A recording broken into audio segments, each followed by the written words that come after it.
जिन लोगों ने मुआवजा प्राप्त कर लिया है वो भवन खाली कर दे। 1 सप्ताह में ध्वस्तीकरण की कार्रवाई कर दी जाएगी।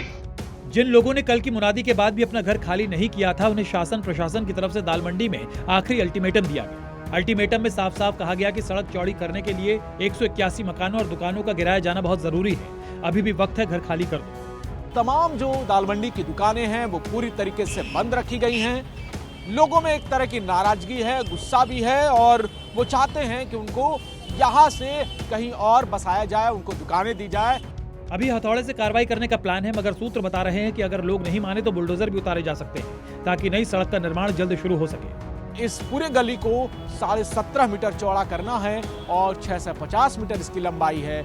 नई सड़क से लेकर चौक तक बाबा विश्वनाथ के धाम तक श्रद्धालुओं को जाने के लिए इसे आदर्श सड़क के रूप में विकसित किया जाना है। अगर कोई कानून को ठेंगा दिखाएगा तो कानून उसको उल्टा लटकाने की ताकत भी रखता है। इस प्रकार का एक जज्बा भी सरकार का दिखना चाहिए।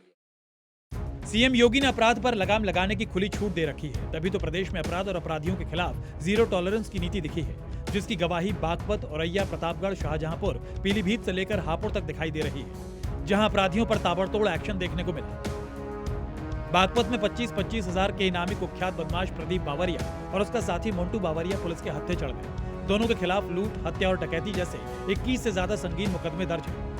शाहजहांपुर में 68 मुकदमों में वांटेड बदमाश सईद बंजारा को पुलिस ने लंगड़ा बना दिया। हापुड़ के गढ़मुक्तेश्वर में गौकशी कर रहे बदमाशों और पुलिस के बीच तगड़ी मुठभेड़ हुई। फायरिंग के बाद पुलिस ने 4 आरोपियों को दबोच लिया। पीलीभीत में भी यूपी पुलिस और गौकशों के बीच मुकाबला हो गया, 2 गौकश गिरफ्तार किए गए। फिरोजाबाद में पुलिस ने एनकाउंटर वाली गोली चलाई और शातिर हिस्ट्री शीटर भीकम को धर दबोचा। भीकम पर 2 दर्जन से ज्यादा मुकदमे दर्ज है। मतलब 2026 के लिए भी योगी फोर्स का मैसेज क्लियर है।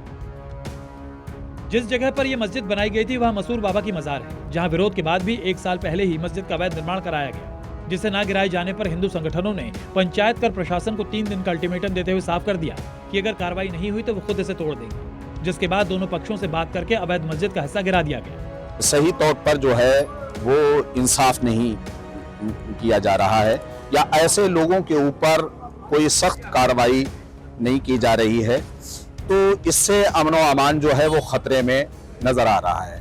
मस्जिद का ऊपरी हिस्सा तो गिरा दिया गया, लेकिन मजार को छोड़ दिया गया, जिससे हिंदू पक्ष की नाराजगी कम नहीं हुई।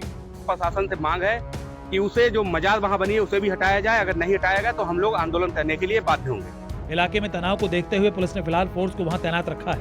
शांति व्यवस्था है, पिकेट लगी है और अगर कोई घटना करता है उसके बचाव हेतु पिकेट लगाकर सीसीटीवी से उसकी निगरानी की जाए।